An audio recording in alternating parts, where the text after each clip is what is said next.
Darkcast Network. Welcome to the dark side of podcasting. Do you hate getting stuck in rush hour traffic? Do you find yourself dozing off trying to get home? Do you start daydreaming about the paranormal and forget you're sitting behind the wheel? If the answer is yes, then don't wait another minute. Tune into the Paranormal Peeps podcast. We are ready to entertain you.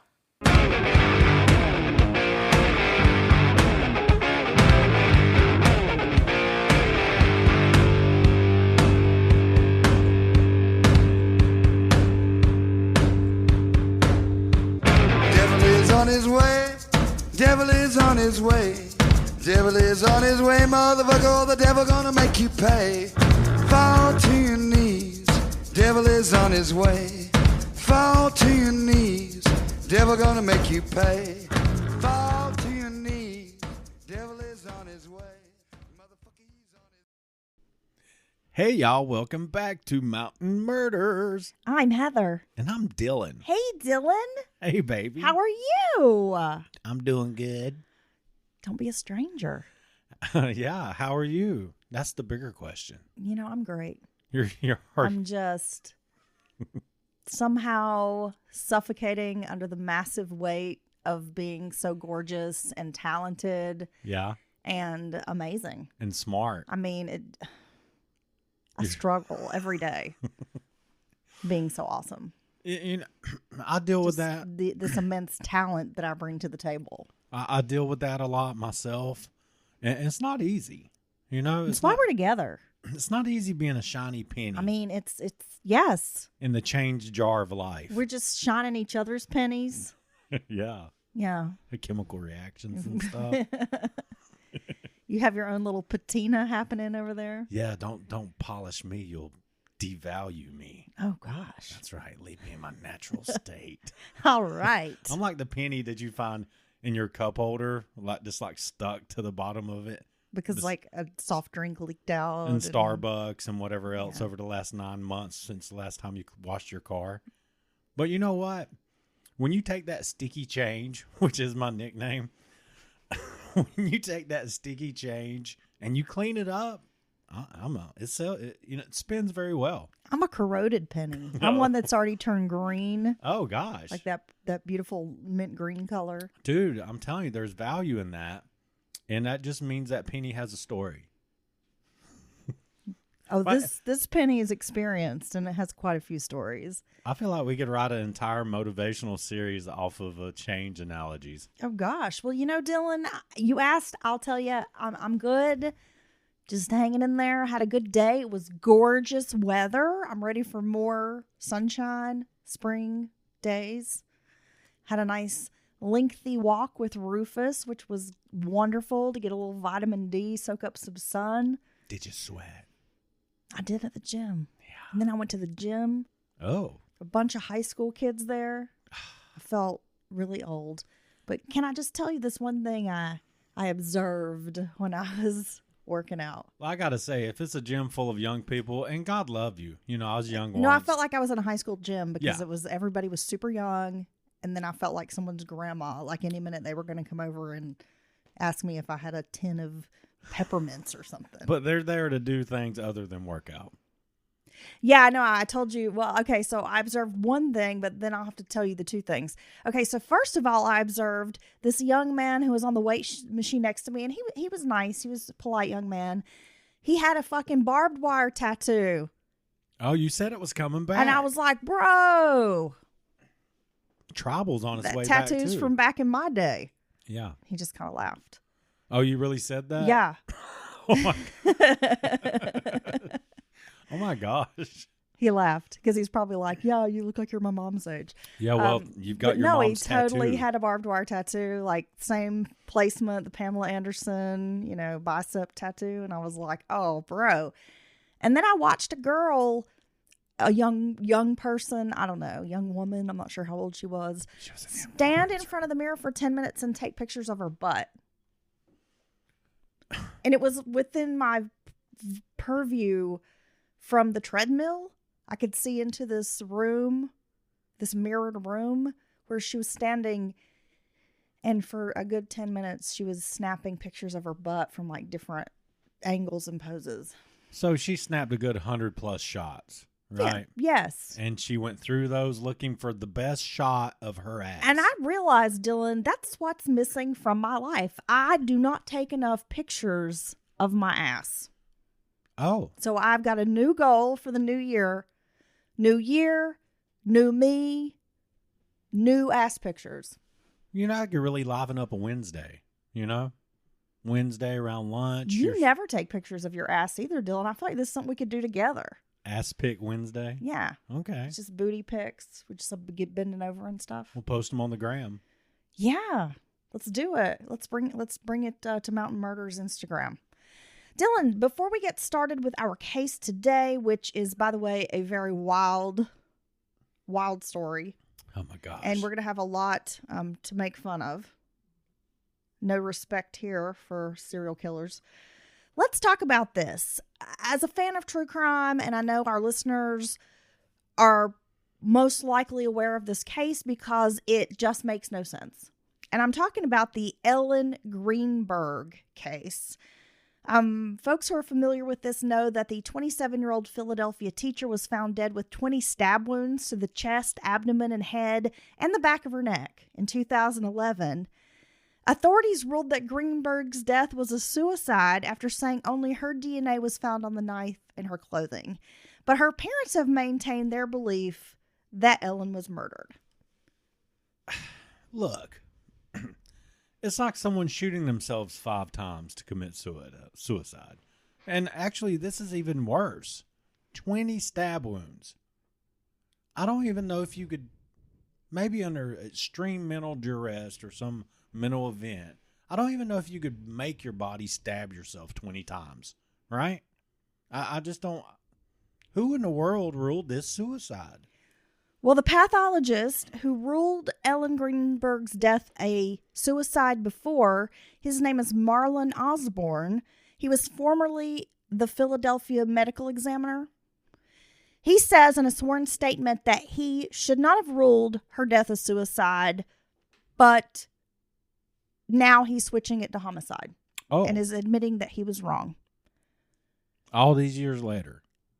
Yeah, 2011. I mean, that's quite a while. You know, I've been listening to a lot of, they got like this Dateline channel on Sirius, you know, and I just throw it on in the background. And so I'm just listening to a ton of true crime. And it strikes me how when a prosecutor or a coroner or medical examiner, they just have, they think they know. And that's very important, especially a medical examiner. What they put on that death certificate is huge. It's a really big deal. It's a really big, it can make or break a case. It's very, very important. And they're human. I think it can affect life insurance payouts. Oh, yeah. And things like that, yeah. Oh, yeah, it's a very big Death deal. benefits. And sometimes they get it just so obviously wrong. And, but a lot of times it seems like these people are reticent to admit that they're wrong. Is that the right word there? Yeah. Yeah. Well, they just they're sticking to it even when I think they start having doubts later. But it's almost like a pride thing or something. You know, you'll see this in prosecutors' case or investigators really, really think they got it nailed down, even when the evidence starts pushing the other way or, you know, disproving their theory, in a pretty strong manner. They just will not let it go. Greenberg was found deceased in 2011 by her fiance, Sam Goldberg, after he returned to their home. It has been said that Goldberg was unable to get into the apartment because the swing bar lock was in use. Eventually, he made his way into the apartment, and that's when he discovered Greenberg dead with a 10-inch knife in her chest. Now, Greenberg's parents have an attorney, Joseph Pedraza, and he told Fox News that the knife was never fingerprinted and that there were signs of a struggle in the apartment. Greenberg's parents, Joshua and Sandra, never wanted monetary damages from the medical examiner, but they wanted an acknowledgement that she didn't die by suicide. They, I guess, sued him. There was a lawsuit. And so that's kind of how this has come about. Resurfaced? Yes. Okay. It's just such a wild story, and I don't know how anyone in their right mind could say this is a suicide because 20 stab wounds. I mean, I'm not saying it's completely impossible, but I'm just not buying it. And look, that wasn't a pen knife, right? That's not a 10-inch butcher knife. That's a big ass knife. That's a huge knife, right? And that's not some little thing you're poking, like an ice pick or something where you're just poking yourself real fast over and over. I don't know, but I can't imagine. But now it makes me recall that case in Georgia, not that, some time ago, where that woman, it appears, set herself on fire. Debbie, I can't think of her last name. Something with a C. Yes. Collier. I think it was Collier, Debbie Collier. I think that's right. I'm not sure. But it appears that she really did, had some kind of, issue and set herself on fire in the end. But it seemed very unlikely, right? So I guess it's like you said, it's possible. But it sounds like in this case, they kind of just were like, yeah, it's suicide. They didn't even take a hard look at it, I'm not familiar with the details of the case, but... Well, I listened to a podcast not that long ago discussing the case and, some of the issues that have come up, since her parents' push to have the manner of death or whatever changed. And she had been... It sounds like she had been seeing a psychiatrist and maybe had gotten some medication. So she had been suffering from maybe some kind of mental health issue leading up to the death. But she was also, I want to say, and maybe I'm wrong, but I'm vaguely remembering that she was like maybe having some issues with her boyfriend and or like saying she felt afraid. Oh, the fiance? Possibly. And that's who found the body, right? Yeah. So there was... on this podcast, like some people who were kind of alluding, maybe some of her friends, like they thought he was more involved. But, I don't know. I'll have to find out which podcast it was so you guys can check it out. But definitely a strange case. Super strange. It is very weird. Now, Dylan, are you ready to get into today's episode? This one is going to be a two-parter. I am ready. I found out something else that I thought was very interesting. In Tennessee, the jurors during a case can ask questions in real time in open court. Really? And I think that's very smart. And I think that should honestly be the standard across the nation. What do you think about that? I was unaware. I was unawares of this. It's interesting. Right. I'm curious how it works. Yeah, I know. I wonder if they submit the answers and their address and, or if they can just, ding a bell, maybe raise your hand, hit the button, make the little light come on. What is this, a people's court? Yeah. Like a host, like, come on down. You wish it was. Come on down. Judge Joe Brown's going to let you ask a question to the... All these judges will never be Judge Wapner, bud. To the person that's on the stand. What are they called? The witness. The witness? I was going to say the custodian. Okay. Yeah, I know. Sure. All right, let's get into this case, Dylan. Like I said, it is it's a doozy, and we're gonna have a lot to make fun of because we've got a real shitbird here. Okay, let's get started. Okay. Paul Dennis Reid was born November 12th, 1957, into a turbulent household.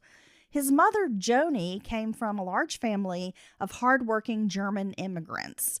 Several of Joni's siblings didn't make it past 2 years old. And it's my understanding she had like 13 siblings. What? And some didn't make it past 2 years old?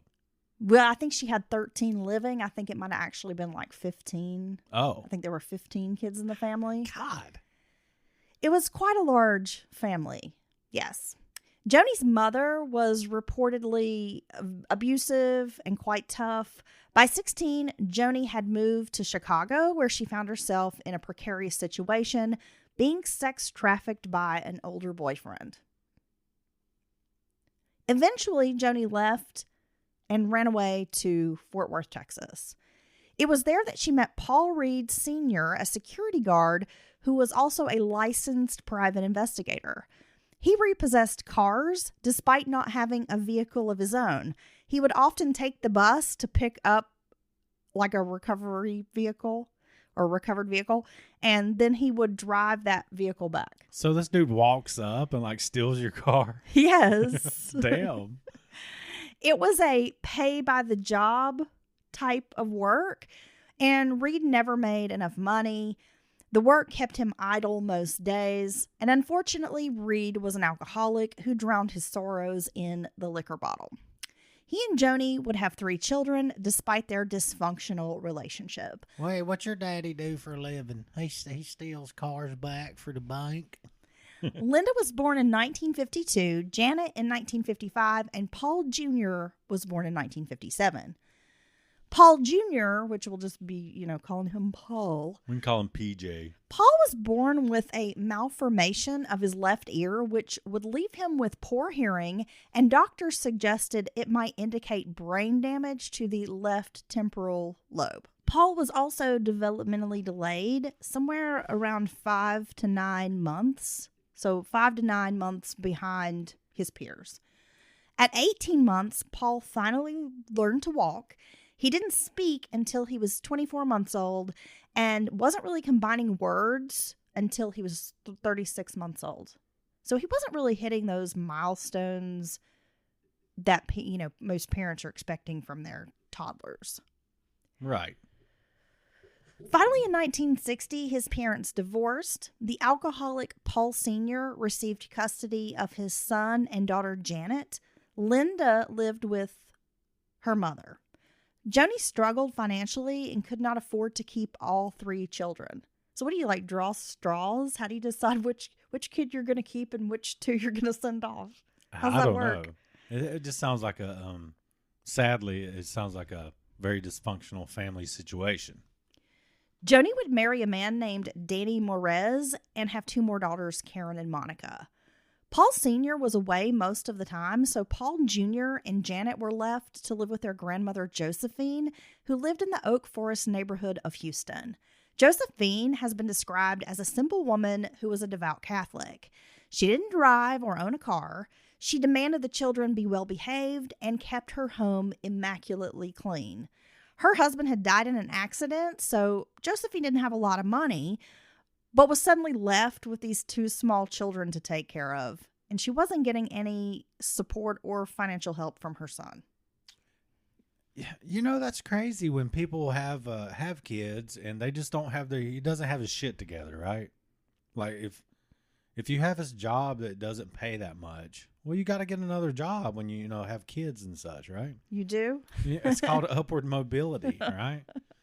And this expectation that you can just pawn your kids off on your parents or family, I'm sorry. It's one thing to help out, but when it's left for them to figure out, I think it's it's not right. It's not right. It's unright. Paul Sr. would marry 3 more times. Who's marrying this guy? Can't get his shit together. Can't make a marriage work. But he's got plenty of fiancés. Yeah, I don't know how that works. It just goes to show you that there's somebody out there. A lot of desperate people out there. I guess. Some people can't just be together. They act like you got to get married off the rip. They do? Yeah. Some people, I don't know. Being married 4, 5, 6 times I think it's strange. I don't know. Well, this is like my 9th marriage. Yeah, I know, but this is your first real one. Right. Exactly. Don't judge me too harshly. Well, and I'm not judging people because that shit happens. Because there's that one time I married a horse. That didn't really work out. The horse dumped you. You have to tell everybody? Damn. Gosh. Said he didn't like my carrot. It wasn't big enough. What is wrong with you? I don't know. It's probably childhood trauma. Josephine was also the primary caregiver for her invalid mother. To say Josephine was stressed is an understatement. She spent most of her time working and the rest of the time worrying. Wait a second. Now, is this his mom? This is his mother. Who's trying to take care of his kids with limited finances and has an invalid mother. taking care of his grandmother as well. Yes. Oh my God, this poor woman. And Josephine's in her 70s. Like, she's not very young to be taking care of small children. And she's got to work. And she's worked, yes. And she's barely making ends meet. Yes. Gosh, what else can she worry about? Paul Jr. would add to her strain. You ask, you shall receive, Dylan. Paul Jr. suffered from hyperactivity, which was not a medical diagnosis back then. He could not sit still. He had behavioral problems. Paul's issues were summed up by others as just plain evil. He stole from neighbors' mailboxes and clotheslines. When he was 4 years old, he took a purse from some random lady at a grocery store. Okay, Stole the purse, took the money. Paul's behavior was not normal, mischievous behavior. His actions often brought harm to others. For example, one day his grandmother was at the stove stirring a pot of hot soup. When she went to taste the soup, she realized there were tacks in the bottom of the pot, like when she lifted the soup spoon. Yeah. Tacks were in the soup spoon. My God, that's so dangerous. Another time, Josephine was in her room cleaning. When she tried to open the door, Paul had barricaded the door closed with furniture so she couldn't leave the bedroom. When he was 5 years old, Josephine awakened to a burning smell and quickly realized her bed was on fire. No. Paul had lit matches, setting the linens on fire. When he thought for sure she would burn alive, Paul took off running, leaving his grandmother's bed burning. I mean, this kid is a fucking psycho. Can we just say that? I can't live around a kid like this. This kid is scary. Because when you, adults doing shit like this is scary, but it's somehow scarier with a kid doing it. I mean, because you don't expect it from a kid. And it's just something kind of creepy about a little tiny, little kid with a little kid voice willing to set your bed on fire. He's a bad seed. Paul Jr. also killed Josephine's dog by beating it with a baseball bat. He filleted the family's pet goldfish. He would spray Josephine in the face with a water hose. And he would think it was funny because, she's older. She doesn't move as fast, as quickly, maybe struggles to get around a little bit. And so he would blast her in the face with a cold water hose. And run off. And think it's hilarious. Yeah. Because there wasn't really anything she could do about it. I'd catch him sleeping. You catch him slipping. I'd catch him sleeping. Sleeping and slipping. And I'd kick his little ass, That's how you catch him slipping, is when he's sleeping. Yeah, I'd be like, that's all right, you little shit. You're going to tire out from all your bad things you've done all day. I beat you with a water hose. God, I'm such a wordsmith. You are. Paul Jr. was often punished, yet he had learned to run from his grandmother.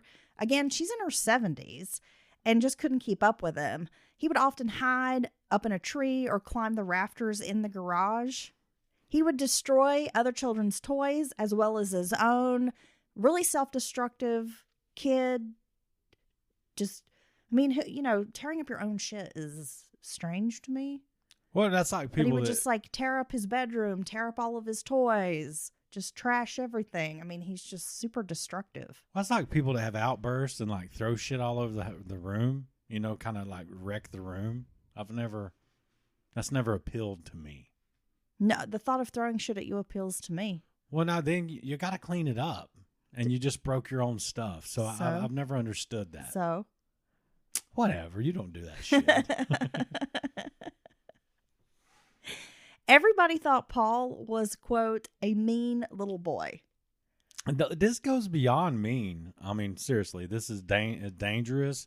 He has some very significant issues. There were also accidents. When Paul was 5, he was hit in the back of the head with a brick. He would get dizzy and have these temperamental outbursts. After getting hit in the head with the brick, it seemed like the behavior got worse. Hey, brickhead. Stupid. I'll teach you to do that to my dog, you son of a bitch. I'm going to get that brick and I'm going to make it meet your head. Well, there's another kid. Yeah. Like another child. Well, who hit him yeah, with it's the probably brick. retribution, I'm guessing. Later, Paul will sustain another head injury when he wrecks a mini bike at age 12. He will also be involved in a car accident in which his head hit the windshield. So I know where this is going. Paul wasn't enrolled in school until he was 7 years old, which meant that he was surrounded by children who were at least a year younger than him. From the beginning, Paul had a hard time with school. He had learning disabilities. Paul would steal money from school employees' purses. Finally, after Paul had thrown a salt shaker at his grandmother, causing her ear to bleed, she contacted the family's priest. The priest told Josephine she needed to remove Paul from her home. Josephine told her son, Paul Sr., you need to do something with your son, and the suggestion is send him to a Catholic boys' school that might correct his bad behavior. Okay. Getting whacked with a ruler will straighten him out.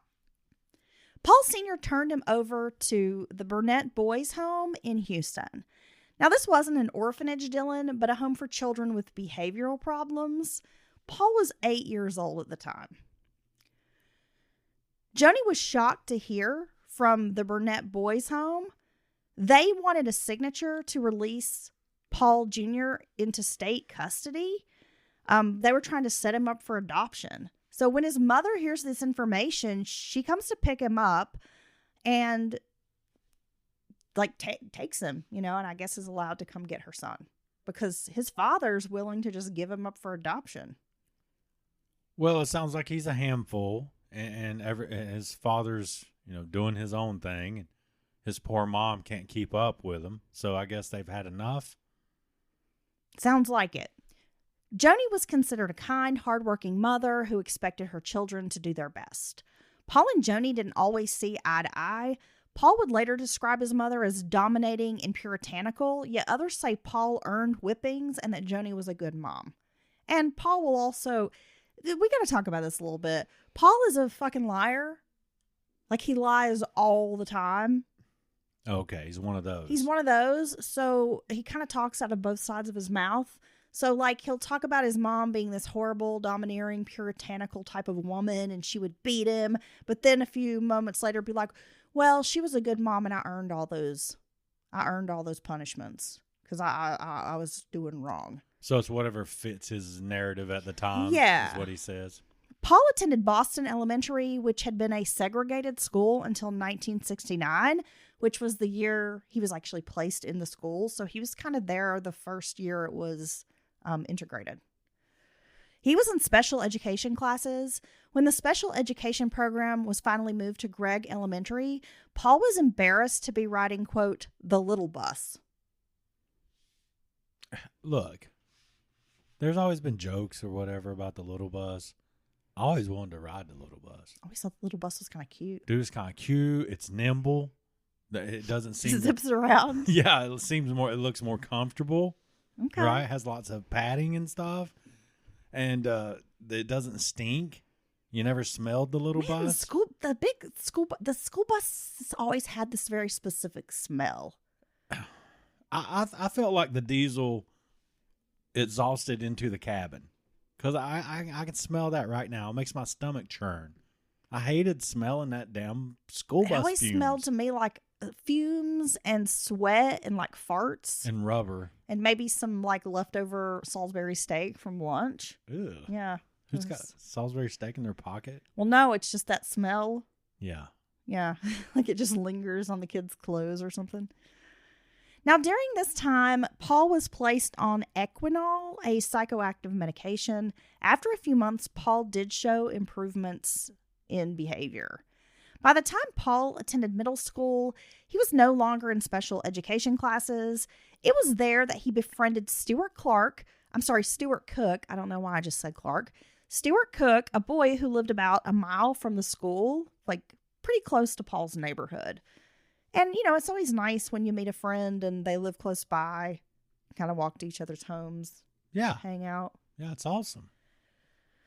Joni divorced her second husband when Paul was 13. She was managing a Houston restaurant and sometimes let Paul work there.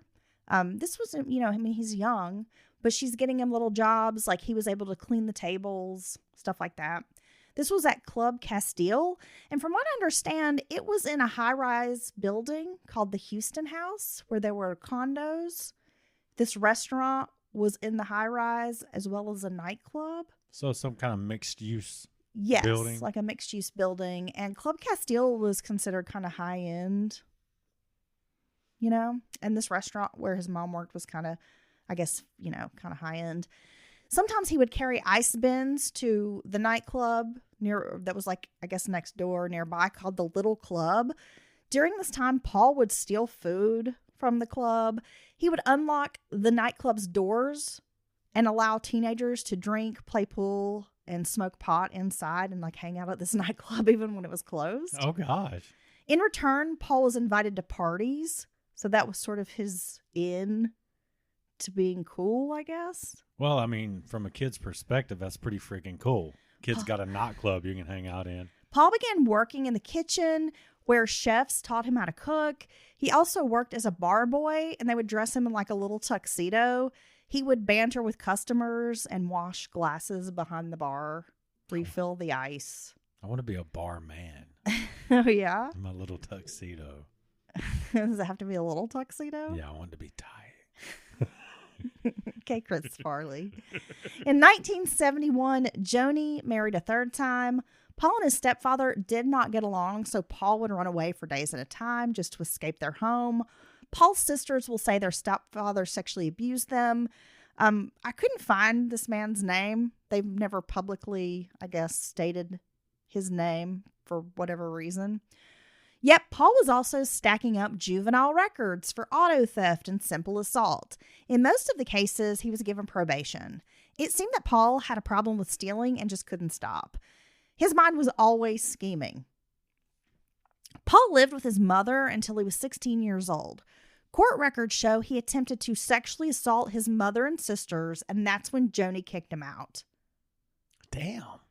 I mean, that's serious. Yeah. I mean, he's already done a lot of serious stuff, but that's a whole nother level. With no place to go, he turned up at Paul Sr.'s house. And again, Paul Sr. is gone often and leaves his son alone. Paul would skip school with his sister Janet and use drugs. Janet became addicted to heroin. Once, Paul attempted to sexually assault Janet at her apartment, and she threw him out. He also dropped out of school at 16, and around this time received 3 years probation for stealing a car. In 1977, Paul obtained his GED. He worked at a bank as a security guard. Not a good idea. How is that possible if you have, I guess it's a juvenile record, but he's been arrested. He's been in trouble. Well, at what point do you get more than probation for all these hijinks? You know what I mean? You're talking theft, burglary, stealing cars, assaults. I mean, this is serious stuff. He was arrested several times for check forgery. He was also indicted for robbing a grocery store, but was found to be permanently incompetent and instead was sent to a state psychiatric hospital. I did find a newspaper article that referenced his IQ being around 60. That was from, I guess, a test or something that was taken when he was much younger. Right. Like, in elementary school or something. But I'm assuming that probably doesn't change a whole lot. No, it's just something, just an observation. Paul and his friend Stuart spent their free time cruising around Houston, listening to music and trying to pick up on women.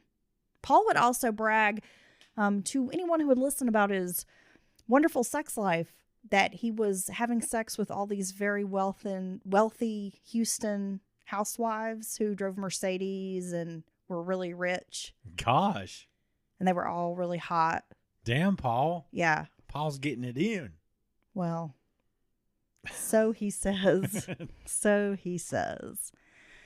Stewart had a good job, but ended up burglarizing his supervisor's home. Paul bought some of the stolen items. During this time, Paul took a 9-month vocational school program and graduated. He was hired at a petroleum equipment company in 1980 as an industrial machinist. Now, when he was working security at the bank, Again, I have no idea how he got that job given his criminal record. Paul met a woman and eventually proposed to her. One of his sisters pulled the woman aside and said, quote, "Whatever you do, do not marry him." But in August 1980, Paul was married to this woman. It's like, you can't tell me what to do. Paul was a controlling husband who often locked his wife in the house without access to a phone. That just means he loves me. Oh, gosh. He also decided to start a business, Dylan. You know what he wanted to do here. This is a dream. I don't know. Build airplanes? No, he decided to start a, quote, watermelon farm. Oh. He stole most of the equipment to plow, haul, and dig. Of course he did. And what does he know about growing melons? I mean, he's always been a fan of melons, it sounds like, but I love a good melon. Paul's all over the place. And can I say this speaks to the economy back in the day? That anybody could get solid jobs? And become a melon farmer? Yeah, an industrial machinist. I mean, damn. Paul and Stewart began burglarizing businesses like appliance stores where they stole televisions. Paul preferred robbing restaurants because the layouts were simple. Okay. Like, can I interest you in the squash? Fresh off the truck yesterday. I seen them taking them inside. Paul and Stewart robbed a Bonanza Steakhouse in Pasadena, Texas. After that success, the pair decided to rob the Gallery Steakhouse in Pasadena in February of 1982. Paul also robbed a hardware store that month. Well, it didn't take long for Paul to be charged with robbing 4 restaurants and 2 other businesses. all the places that they've robbed. But yeah. They got charged with. He underwent a psychiatric evaluation at Rusk State Hospital, but was found competent to stand trial. He was convicted on April 16th of 1984, despite moments of drama in the courtroom in which Paul would fall backward out of his chair. He would shoot rubber bands across the courtroom and constructed a paper hat that he placed on top of his attorney's head. Okay. He made him like a little Pope hat. Now, is this him trying to act a fool to like help out his court case, or is this just him? Well, we're going to talk more about that in part 2. While he was undergoing psychiatric treatment and care, there are some doctors who feel he has certain mental conditions. I don't doubt that. But it's also been reported by other doctors in his medical record that he's a malingerer. There's reports of malingering. And Paul would brag about making up things to seem quote unquote crazy to avoid getting into trouble for his behaviors. So basically, he certainly has some type of issues he deals with, but he leans into it when it benefits him. Well, yeah, I mean, like, who's going to shoot a rubber band across the courtroom? Who's going to make a paper hat and put it on their attorney's head? I have questions about the paper hat. I want to know what kind it was. Do you think it's like when we were in elementary school and they would, like, let us make a pilgrim hat? No, I think it's like the kind of triangle-y. It's like a triangle. Like a dunce And then cap? you fold it out. Or like a party cap? Yeah, like, you know. Like a celebratory cap? Yes, a very celebratory cap for celebrations, bitches. Maybe it was a crown. Paul needs to bring up that at one point in court proceedings, he was found permanently incompetent. So this entire procedure is a farce, Your Honor. Proceedings. Yeah, these proceedings. This procedure. What is he? He's not having surgery. These procedures are a farce, Your Honor. Look, I don't have time for this, okay? I'm over here trying to make a paper hat for my lawyer. Yeah, Black, I can't be bothered right now. I'm making a rubber band ball. I'm going to fill my haberdashery with paper hats and rubber band balls. Where's he getting all these office supplies anyway? I know, right? Shit, he's got like a little paperclip army over there and shit. Like a little legal pad. Paul was sentenced to 20 years in the Texas state prison system. And notoriously, Texas state prisons are tough. Yeah, I mean, they got to be up there in Louisiana. They're known to have some pretty rough ones, right? You mean like Angola? Well, they still, I don't know if they still do it, but they do like the work farm Well, system. that's what I'm about to tell you, Dylan. At the time, and I'm not sure if this is still accurate, but back in the 80s when Paul was there, Texas prisons were known for having these like work farms. Inmates were put to work picking up litter along the highways. They cleared brush. They worked in fields. The prisons were also self-sustaining, so inmates had to grow their own food, raise and butcher their own cattle, and were tasked with training search dogs that would in turn hunt them down if they decided to run. What do you think about a system like that? I mean, I I've don't have seen a Cool problem. Hand Luke. When you have a failure to communicate, sometimes you got to do what you got to do. Well, look, some of those administrators in that movie were a little bit out of control. But I don't have a problem with them sustaining themselves, growing their own food and such like that, right? No, I don't. I mean, honestly, as long as you deserve to be there, and we know innocent people end up in jail, but most of them aren't, you should have to earn your own way and do whatever you can to have a smaller impact on the taxpayer to take care of you. Because why is it you went out there acting a damn fool in the streets? Why is it on me to keep you up now? You know what I'm saying? Now you run around talking about rights and shit. Oh, God, you're offending me with your logic and reality. No, but I'm saying you're right. No, People it's are true. always so, oh my God, oh no, these conditions are terrible. It's fucking prison, dude. Well, if the conditions were worse, maybe people wouldn't, there wouldn't be recidivism rates, right? Well, When you got a prison like they have down in Peru, if that was here in the United States, people probably wouldn't be going back to prison anytime soon. Dude, I gotta say, I used to watch that Locked Up Abroad, and a lot of the world's got a different view of prison, what prison should be, than here in America and in a lot of Western countries. And it's not good. It's very not good. And I would imagine that a lot of those places, if people can ever get out, they won't go back because it's horrible. Anyway. I said what I said. See, I'm wearing my Thought Criminal t-shirt today. I see it. And I'm sharing some of my criminal thoughts that I normally just keep to myself because then people be like, she's mean. I could never tell anyone everything that I think. But I tell you. Well, yeah. So you know what kind of horrible person I am because I tell you everything. And thank you for still loving me. Oh, I could tell you.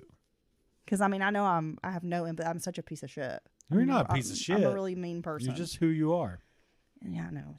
You can say it. I'm mean. It's fine. Well, I've told you you're mean on the podcast. So back to the story. Oh, my gosh, Dylan. While incarcerated, Paul began writing strange letters. He wrote to the prosecutor apologizing for his courtroom antics.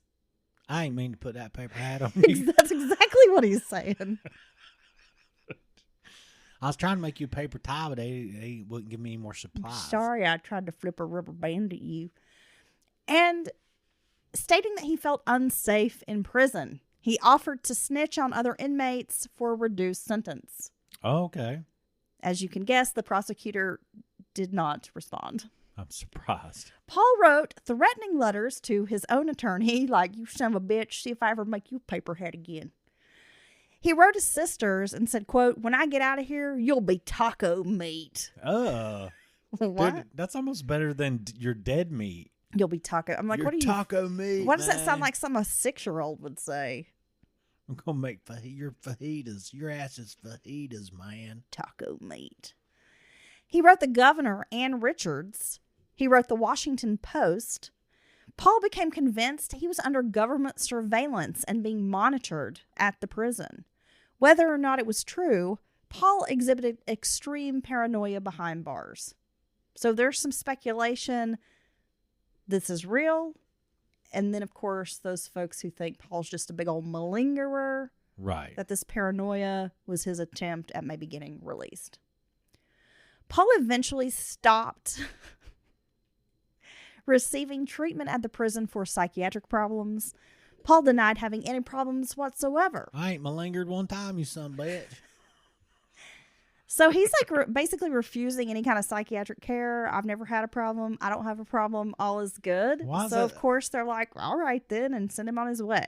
Why is that such a great word? I don't know. You old malingerer. That was a word that was thrown around a lot in the military. People would be like, that person's malingering to get out of like PT or something. Yeah. Yeah. Faking shin splints or something. While in prison, Paul weighed in at 300 pounds. His mugshot shows nothing but neck. I should also mention, there's that guy who went viral a few years ago with the mugshot. No 'cause neck. He had the huge fucking neck, right? Yes, it was a Florida man. Paul has a neck that rivals this guy. No. I'm telling you, dude, Paul, he could be a sideshow freak. He could be like a strong man and performs like, Feats of neck strength. Yes. Yes. This man's neck is like a fucking log. Holy shit, really? It's huge. Man, I got to say, that Florida man, that mugshot. I'm going to post Paul's photos on Patreon and on our Instagram account. You'll be able to see this neck. So, look, right quick, there's a series on HBO, It's Florida Man. It's hilarious. They have reenactments by stars and actors and actresses which is hilarious. The craziest stories. And that no-neck guy who went so viral for his mugshot, they did his story, but they had to let him do the reenactment because nobody else has a neck like that. Except for Paul had a neck like that. I'm telling you, when you see Paul's neck, you will be like mesmerized. I'm going to look at his neck. Stuart Cook was paroled in 1988. Paul's buddy, they were both robbing restaurants, robbing the Bonanza Steakhouse. The steakhouse robbers. Yeah. Well, he was paroled in 1988. He got licensed to be an electrician, got a job, stayed out of legal troubles, and he also made a decision that he was never going to get wrapped up with Paul Reed again. Due to overcrowding issues, Paul walked out of prison in 1990, despite the advice of professionals who warned he was, quote, very dangerous. Why do you even have professionals around if you don't, and experts if you're not going to listen to them? Another report called him, quote, a potential menace to society. Oh. While incarcerated, Paul had gotten into fights with other inmates and attacked a doctor at Rusk State Hospital. A letter of warning regarding Paul was filed with the Secret Service. He would only be required to check in once a month with a parole officer. Once a month. Dude, I can't even. I was listening to the story, and they were talking about this guy who raped and killed this woman, and he had a fucking ankle monitor on it. And then they got into the whole, we all have this idea like the, probation officer gets a ding on their phone if you go outside the, area or whatever. And this data is collected by third-party companies. And then it's given, reports basically made up for the probation officer, which get reviewed maybe every, 6 months or some shit. What the hell, dude? Get this. Paul was able to check in by writing a letter to his parole officer once a month. How can I have all this technology on my phone? Knows where I am, what I'm doing. It knows how many steps I took, how fast I'm going, if I'm in a car or I'm walking. It's Sting. It knows. It's watching you. It knows everything. How in the hell can we have these violent criminals?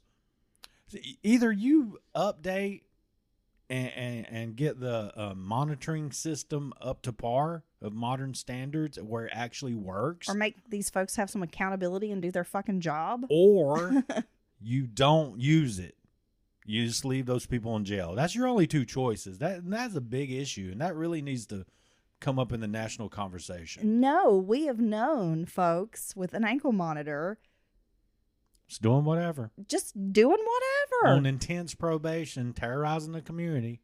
I mean, what the fuck's the point, dude? Like, in any of it. No, I mean, doing drugs, never drug tested, talking about they got weapons, guns, when they're being charged with, like, domestic terrorism. Committing other crimes. How does that work? I don't know. How does that work? We know some unsavory folks. We knew them. Well, yeah. I'm just saying, we know some unsavory folks, but you know what? Like, we're pretty savory characters. I'm savory. Yeah, I'm sweet and savory. You put a dash of me in your soup. Yeah. I'm loving it up. Oh, gosh. Yeah. It's like a good Nashville hot rub. A little spicy. You're going to need some milk after me, baby. Oh, gosh. After release, Paul was ordered to stay at the Salvation Army's halfway house in Fort Worth. He got a job driving a truck for a textile company. In November of 1990, Paul was involved in a trucking accident and was on workers' compensation until 1992. Then he received a $25,000 settlement from the accident. Oh, nice. He spent the money getting braces and plastic surgery for his nose. He also had a cosmetic surgery to pin his ears back and paid for chemical peels to remove acne scars. Oh, my God. What? He's got no neck. Oh, he's got neck. That man's nothing but neck. You know when they say nothing but net? He's nothing but neck.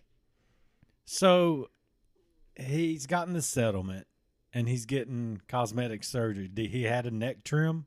Did they get to that procedure yet? No.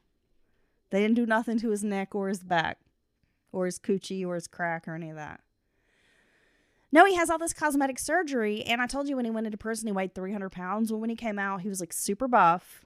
And now he's obsessed with his appearance and works out constantly. Okay. And has spent all this money having plastic surgery, which I have to say didn't really improve his overall look. You know, sometimes people do that, and you're like, they'll be like, I had this. He looks exactly the You same. still look like a piece of shit. He still looks the same. Have you ever been worried about your ears? Are you okay with your ears? Well, I think they kind of look like elf ears, but I just... You think yours look like elf ears? Yeah, I just kind of leave them. They're just little. I think they're big. You think they're big? Your ears are not I big. think they're big for my face. I think my ears are going to turn into old man ears. Get all loose and droopy and start having like hair come out of them. They already are. Yeah. I ain't got no ear hair, you sumbitch. You take that back. Moving along. By 1992, Paul's monthly parole had changed to a once-a-year check-in. Okay. So he could travel the country, he could live in any state as long as he checked in once a year. Around this time, Paul decided he wanted to pursue a new dream, Dylan. Can you guess what it is? I can't. He's gonna become a famous country music singer. Okay. He would tell people he was gonna be the next Garth Brooks. He even came up with a stage name. What's his stage name? Justin Parks. Okay. That's respectable in the country realm. Paul kept photo albums of himself. Those who knew him thought this was a bit strange because he had photo albums all over the house. They'd pick them up expecting maybe family photos, but they were just pictures of Paul. He just liked to look at pictures of himself. That's weird. Yeah. While working at a filling station, Paul would insist on having his photo taken with luxury cars that passed through. So, hey, man, I'm going to pump your gas. Can I get a picture with your Mercedes? Yeah. Yeah. Come on out here just grinding, y'all. He introduced himself sometimes as Dr. Paul Reid, but he's working at a gas station. I think you can get away with that. Yeah. No, I think you could seriously, because people would be, they'd be like reluctant to like try to disprove you. You know what I mean? You'll get that one person who actually digs into your past and is like, malpractice I can tell insurance. you. I can't afford it anymore. No, you just be like, I never told you what it was a doctor of. You know what I'm saying? I didn't say it was medicine. Paul went to Chicago in 1993 and tried singing at a country bar there. Those he met at the bar quickly felt like Paul wasn't playing with a full deck. They also didn't think he had a whole lot of talent. So he's crazy and he sucks. Yes. Basically. And he just lies all the time. Yeah. He's always lying, too. He's like handing out photo albums of himself. Oh, he has a headshot, and he does like to hand it out to people. Yeah. I mean, and then he tells, like, you know, I'm getting a record deal, whatever, and then performs, and he's horrible. Justin Parks. Sounds like a dying cat, yes. Around 1994, Paul began exhibiting odd behaviors once again. He wrote a 13-page letter explaining how he was under government mind control and would probably be forced to commit violent acts in the future. He made 400 copies of this 13-page letter and placed them in envelopes. Then he walked the streets of Fort Worth handing the letters out to strangers. Okay. Paul would sing for his landlord, who often had to cover her hand over her mouth to keep from laughing. Paul had no chance of making it as a country singer, much less even singing on a street corner, according to this lady. He would tell everyone how he would soon be in Nashville performing on the Grand Ole Opry stage. So he just thinks of that one day and it becomes his passion? Jet flying, Rolex wearing, styling. I mean, he's like Ric Flair, but like a country singer. Horse riding? Conway Twitty vibing. Paul moved to Oklahoma City to attend a music school. While there, he purchased guitars, he joined a gym, and even cut a few demo tapes. Which I tried desperately to find Paul's demo. There wasn't one. Some song, I wanted some audio of Paul singing. Cannot find it anywhere. So if someone out there has Paul's demo tape, please, I need to hear it. My soul needs it. Paul Reed's greatest hits. I need written this. I need this. You don't understand. I'm sorry, Justin Parks. Paul met another woman while in Oklahoma, since his first wife had long left him, like once he went off to prison. They moved in together. When she found his parole papers, Paul grew violent, holding her down on the couch with a pillow over her face. There was also a rumor that his girlfriend accused him of molesting her 5-year-old daughter, but no charges were filed. So, dangerous guy. Yeah, I mean, he's dangerous. He Physically has abusive. no impulse control, no respect of rules or authority or laws. He's just, I mean, this guy's someone. Well, and you go to prison and someone finds your parole papers, you're in a relationship with this person, you're living with this person, you've not divulged this information. Clearly, she's going to have questions. And instead of just being forthright, you attack her, you try to smother her with a pillow. Yeah, I mean, that's going to make her think that you're not a dangerous criminal, right? Instead of just being like, hey, I loved you. I love you. I didn't want to scare you off. You know, I didn't want you Blame it all on my roots. I used to be a melon farmer. I didn't tell you. Grew a big melon, and then I went to prison in I didn't Texas. tell you about my love of robbing Bonanza steakhouses, but I just love thick cuts of meat. Oh, gosh. He's looking for that tomahawk. He wants that 28-day aged meat, son. Me one of them sirloins. Some of that Wagyu. No, this is the opposite way you should react in that situation. You can explain it and be like, I was embarrassed. You know, I didn't want you to, think I was a criminal. Or you could attack her. So, I mean, obviously he picks the wrong one. Rib cap. Now you got me thinking about meat. Want some tri-tips? He returned to Fort Worth briefly, then moved to Nashville in 1995. Paul decided it was time to, quote, get his life on track. He loved to sing and believed he was truly talented. You know what? Who are we to dash Paul's dreams? He is not. One thing Paul is not suffering from is imposter syndrome. Right. He is very, very, very confident. Very confident. Wish I had Paul's confidence. Paul knew Nashville was calling him, and his destiny was on the stage. Yeah, the Nashville Police Department investigating some steakhouse robberies. Well, Dylan, dreams are born and dreams die in Music City every day. It's true.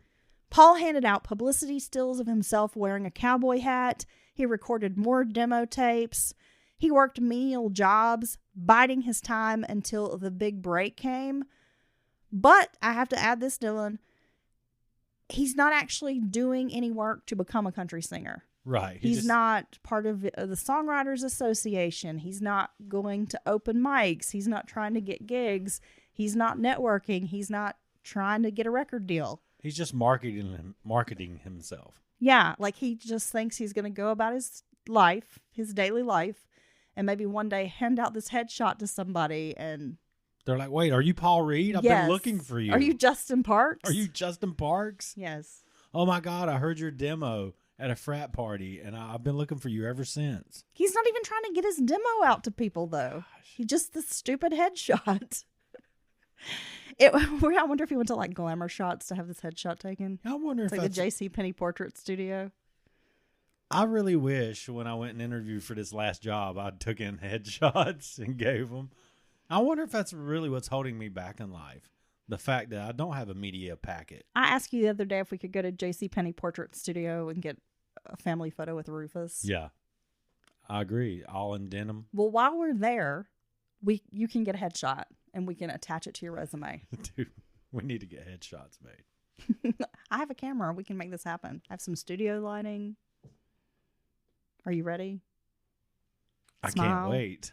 It was a chilly morning on February 16th, 1997. I see you over there stretching. It's distracting me. Please stop. Thank you. What are you doing? Oh, just it hurts. I'm hurting.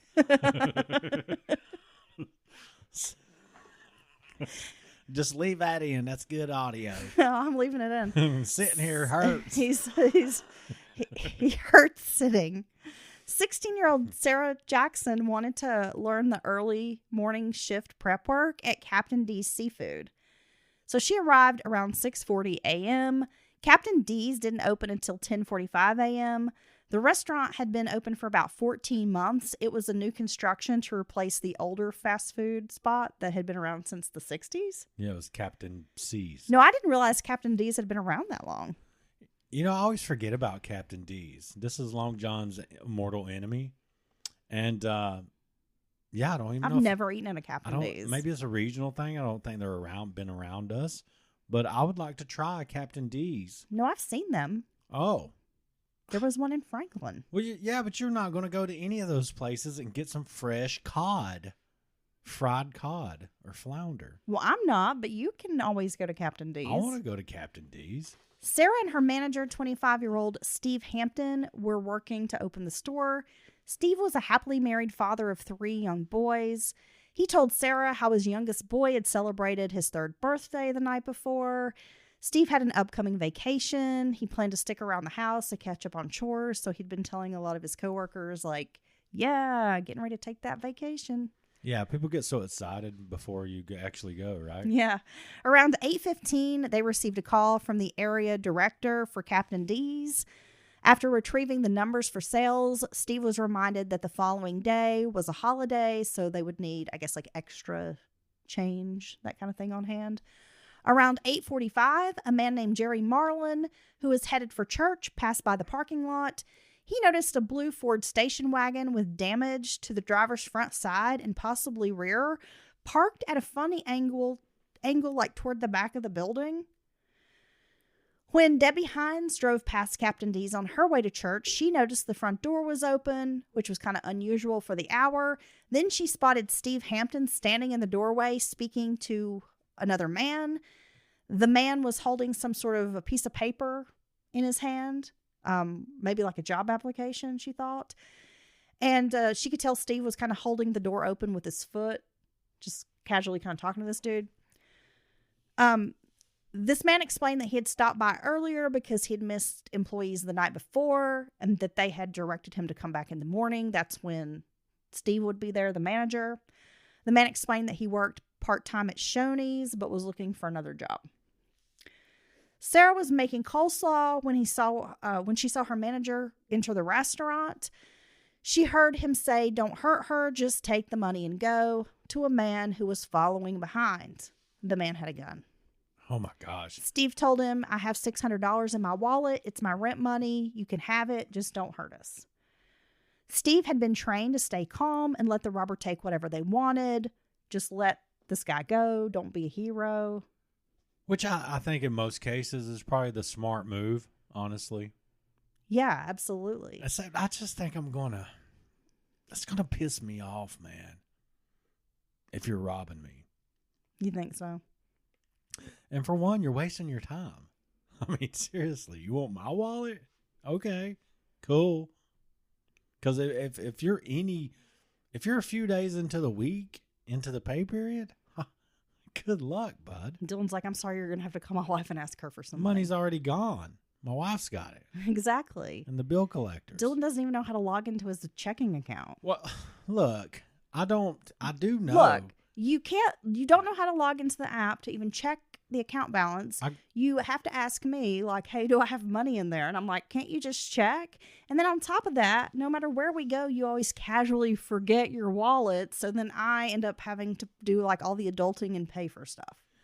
Look, I used to be able to see my accounts, and it kicked me out for some reason. And I can't get back in. And I haven't taken the time to call the customer service number because we all know what that's like. And it's just easier. You could just go by the bank and ask them to I help like to ask you if I have money. Well, see, and I like to lie to you and tell you like you don't have any in there because then I know you won't be wasting it on dumb shit. Well, that's not true. It is true. Because I know I don't have anything. Because I lie to you all the time. Oh, my God. Am I secretly rich? Yes. Oh, gosh. No, you're not. No, you're not. Aha. No, you're not. See? Yeah, you'll be like Jim Carrey in Dumb and Dumber where he comes out when he's like spent all their money in the store on like pinwheels and, you know, 5-gallon hats or whatever. Yeah. I know. I have to monitor you. Just give you like a little allowance. You'll be buying monsters and cigarettes. Talkies. I don't really. By the way, I drove your work car and it's disgusting. I cleaned it. What is out. your floorboard like a trash can? I cleaned it. Look, that's a loaner from the car place because they're working on my car and I'm not happy with them. So I'm intentionally trashing the car. I was embarrassed to drive that car. I cleaned it out. It's clean right now. Is not. It is. No, seriously. I got the bag that was. It looked like there was still some stuff in the floorboard today. Well, honey, I cleaned it a minute ago. Oh. It's clean now. You want to stop this right now and go look? I will inspect it. You should be embarrassed. I'm not You embarrassed. should be ashamed of yourself. I'm actually. I feel accomplished. It's liberating to yeah. throw, to be like, here's this Doritos bag. I'm going to throw it in the floor. Yeah. Plus, I noticed, I'm like, what are you, just a junk food king now? Yeah. Sometimes. So many snacks. The man forced Steve to open the safe. He then pulled clear plastic gloves out of his pocket and put them on. The man scooped bags of money out, dumped them into a nearby trash can, so it'd be easier to carry. So, okay, you just grab the trash bag or something, or a little office trash can maybe? Then he made Steve and Sarah stand together and finally ordered them to walk back to the cooler. Sarah didn't want to get in the cooler, but the gun was pointed on them. Steve and Sarah herded into the small walk-in cooler and lay on the ground as instructed. Then the man put the handgun's muzzle to the back of Steve's head and pulled the trigger. He shot a second time, then a third time. Steve was dead in seconds. 2 shots traveled through Sarah's scalp and exited without touching her skull or brain. Damn. Another shot hit her back, then moved up her neck. The man went into the office and took out the VHS security tape, which I was blown away that there was a time when we had VHS security tapes and you could just take it out of the VCR Well, yeah, and destroy it. that's all there was. Yeah, I It was- know, It was but on site and get the tape. That's all you had to do was find the players and get the tape. I know. I'm just like, wow, look how far we've come. As the man was leaving, Sarah was trying to pull herself up from the floor. He heard the commotion, returned to the cooler, and shot Sarah twice more. Damn, man, that's terrible. Around 9:30 a.m., another resident of Donaldson, Tennessee, passed the Captain D's restaurant and noticed a car in the parking lot. The resident got a good look at the man, whom he would describe as tall and muscular with a thick neck and dark hair. The man was wearing a white shirt, black pants, and white sneakers. They made eye contact, and the man quickly ducked down, leaning into the passenger side window of a dark-colored car, like he didn't want to be seen. Yeah, I don't blame him. I don't want anybody to view my neck. Another witness saw the man wearing a Shoney's apron. So you're going to wear your Shoney's apron to go rob a place. Well, yeah, I mean, unless you don't work at Shoney's, and that's just to throw them off.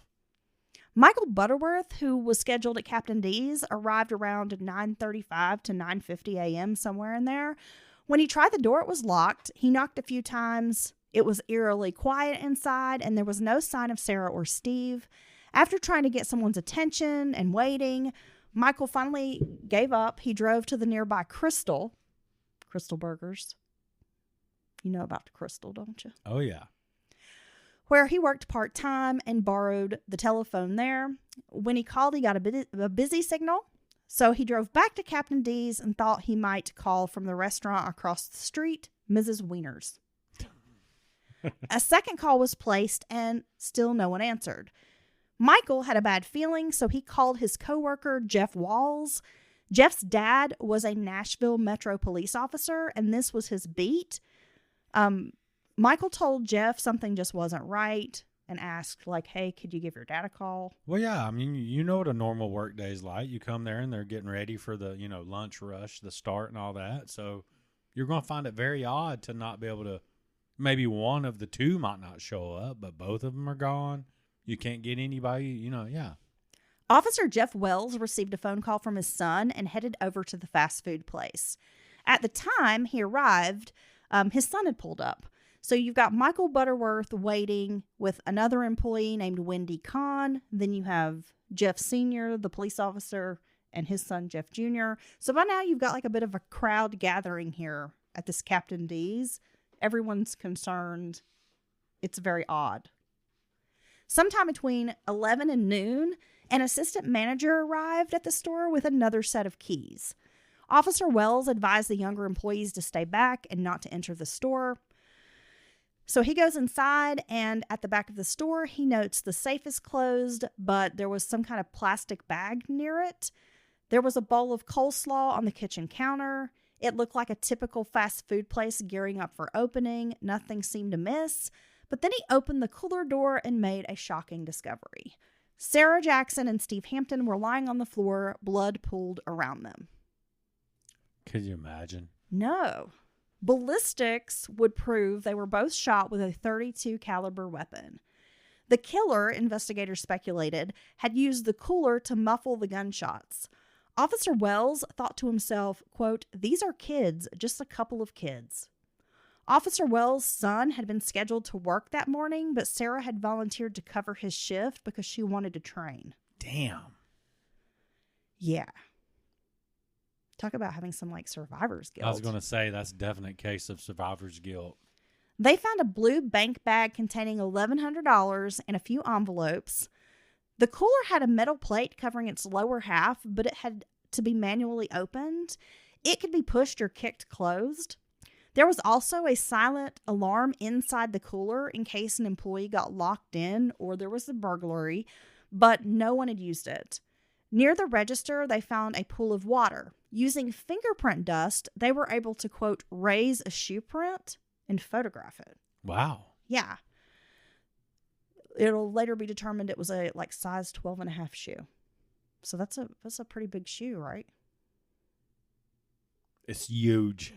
Yeah, I guess. Shit. Well, I don't know. You got tiny feet. That's what I'm my asking. feet are fine. My feet are. They're little. I think they're tiny. You have little feet. For my body size? Yeah. Okay.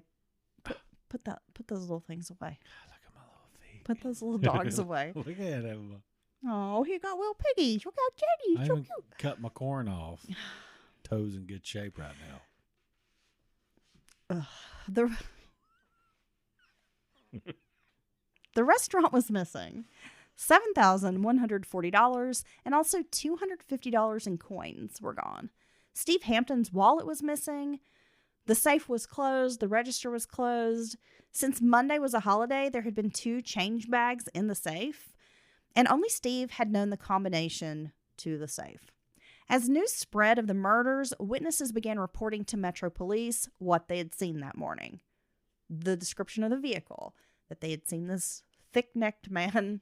It was all I seen nothing but neck. With his Shoney's apron. Yeah. Following up on a tip about the Shoney's apron, investigators ran at least 400 background checks, but no one stood out as a suspect. A manager said an employee named Paul Reid matched the description, quote, a little. Yeah. Well, I mean, who else has a thick neck, dude? Come on. Law enforcement ran Reid's information through NCIC, but nothing showed up. Little did they know, Paul Reid had falsified a Tennessee birth certificate and driver's license, so his Texas criminal record didn't get matched up with this fake information. Which is wild, because they got him right there. Hours after the murders, about 11 and a half miles away, some items were found in the grass, including Steve Hampton's Tennessee driver's license and also like a video store rental card. On the movie rental card, there was a partial right thumbprint that did not belong to Steve Hampton. A man who was collecting cans along the highway found the items along Ellington Parkway. Close to 20 latent prints were turned in from the crime scene. The partial print lifted from the movie card was sent to 9 states for possible comparisons, including Texas. It was Sunday night, March 23rd, 1997, when a tired crew at the McDonald's on Lebanon Road in Hermitage, Tennessee, were ready to end the day. Several of the employees, including Andrea Brown, were on spring break.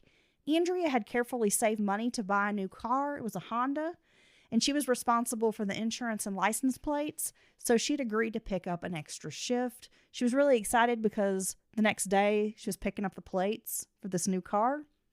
Andrea was just telling everybody about this car, and she was really tickled that this would be like one of her last shifts walking home because she only lived a few blocks away from McDonald's. But after a long shift, even just walking a few blocks away, it was like, this sucks. Well, yeah, you're tired. It could be raining. Yeah, so she's like, I never have to worry about walking home again. Andrea was working with Robert Sewell, who was training Jose Gonzalez, a new guy, on kitchen duties. Ronald Santiago was filling in for the manager. Ronald hadn't been scheduled to work, but when he dropped by the store earlier in the day and realized the manager wasn't feeling well, he told her to go home. He would cover the shift as manager on duty. A huge shipment of inventory was expected that night, but Ronald said not to worry, he would take care of it. I mean, he sounds like a really good guy. Ronald took a phone call from a friend while he was working. They were inviting him to come over and hang out, but, he told him, like, hey, I picked up a shift. I'm not going to, get off till late, whatever. Jose, the new employee, didn't speak English, but was learning a few phrases so he could communicate with his coworkers at McDonald's. He was a hard worker who seemed to catch on fast. It was his 3rd day on the job. He had moved to Nashville recently from Mexico. Once everyone was, finished with their work, they're clocking out, Ronald had unlocked the side door so that Robert and Jose could exit.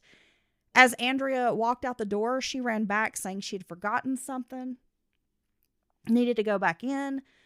So she's like going in to get something, and the other guys are all kind of just talking like, hey, have a good night. The traffic had ceased. It was really quiet, dark, cold. As Andrea's coming out the door, he's getting ready to lock it. Ronald's getting ready to lock the door. A man appears out of nowhere and tells Ronald, call them back over or I will kill them, as he brandishes a gun. Damn. Yeah.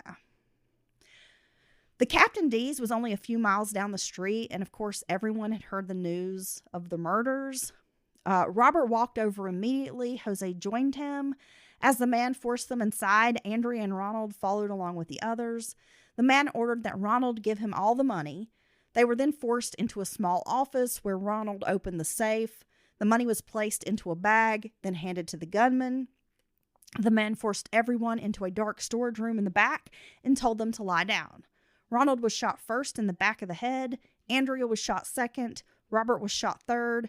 And when the man turned the gun on Jose, all Jose heard was click, click, click. Yeah, he's out of bullets. The gun wasn't firing. Damn. That's when Jose charged at the man, trying to knock him over. Suddenly, the man started stabbing Jose in the neck, skull, shoulders, torso, and chest area. 17 stab wounds later, Jose decided to lay on the ground and pretend he was dead. Damn. He could hear the man moving around the store. Finally, Jose managed to crawl to a telephone. He dialed 911 slowly and was really worried the dispatcher would not understand Spanish. Jose told the operator, I do not speak English. But as the operator is asking him, like, are you hurt? Do you need an ambulance? He was saying, yes, yes. The call was dispatched to the Metro Police Department, where they would have a Spanish translator. In the meantime, like, Jose finally gives up and calls his family and asks them for help.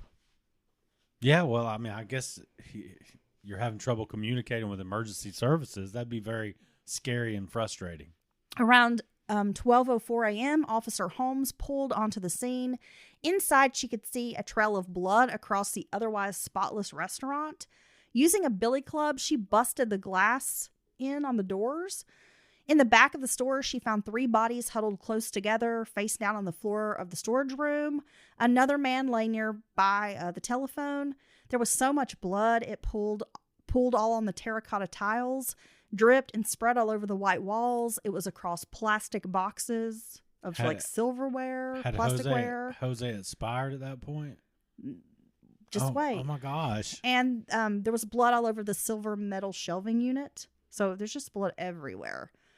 The phone was also off the hook and just dripping blood. The female victim was still breathing. So Andrea was rushed to Vanderbilt University Hospital. The smaller Hispanic male had no pulse, but EMTs fought hard to bring him back. They were elated when they felt a pulse. He was also sent to the university hospital.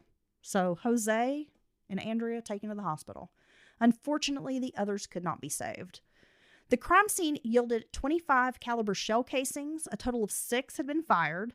Some were in plain sight while others had rolled under counters and shelves. At the hospital, Jose was in critical condition. Amazingly enough, none of the wounds had touched vital organs. Damn. 17 stab wounds. That's crazy. Andrea's father was worried when she didn't make it home.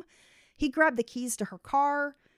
He's going to make his way over to pick her up. And that's when he could see the blue lights from his house. That's how close she lived to the restaurant. Gosh.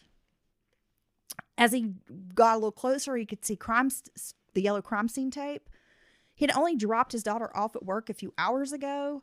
When he learned Andrea was at the hospital, Doyle Brown raced there as soon as possible. Around this time, other families were starting to hear the tragic news. Sadly, tests were run on Andrea, and the results read the same. Andrea was brain dead. Her parents had to make the most difficult decision of their lives, removing her from life support. God, what a choice. I know. No parent should have to make that decision. I mean, it's just so heartbreaking. Yeah, it's terrible. Andrea, who was so giving in life, had wanted to be an organ donor. Her parents made sure this happened. Andrea's kidneys and other organs were removed immediately. Later, Andrea's family would receive a letter of thanks from a kidney recipient. Doyle Brown proudly tells people, quote, "Several people are alive today because of Andrea." And honestly, that's such a beautiful way to think of this horrible tragedy. Well, I'm a long time signed up organ donor. I think it only makes sense if parts of my body can help someone else live.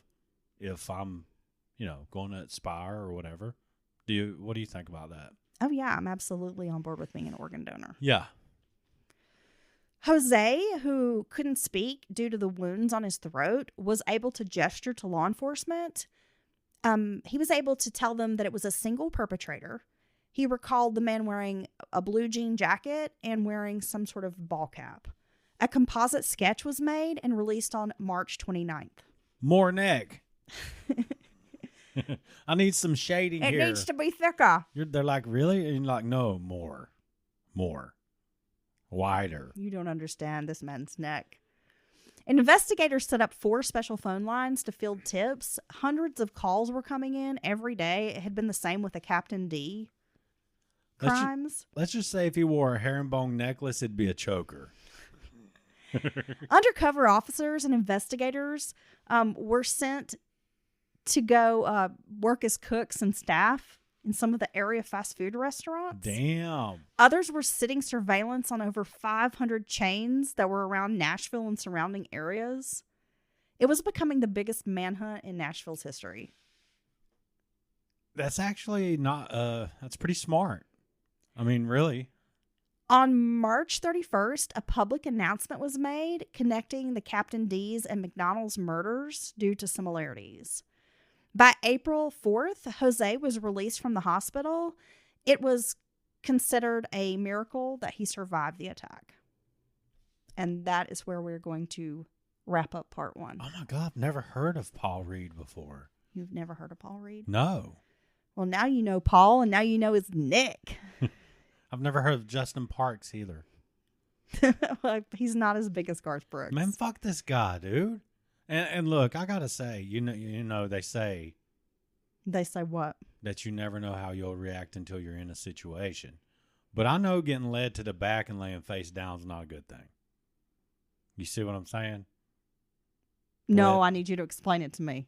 You do? Really do? Led to the back, like if you're in this situation? Yeah, I don't. What do you mean? Let's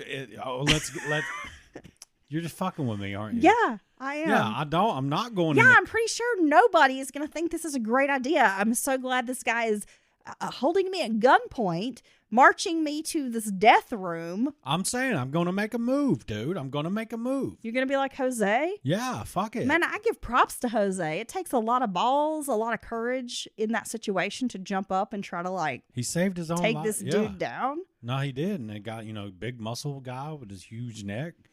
I mean, you're definitely not going to choke the son of a bitch out. That's for sure. But no, and in that moment, he had that, boom. He was just like, let's go. I mean, wow, what courage. Definitely. For some money, you're killing all these people? This reminds me of some of the more famous. Just wait till you find out what he does with the money. God. We've got a lot to cover in episode 2, in part 2. Such a piece of shit. Well, Dylan, thank you for sitting down with me to discuss Paul Reid.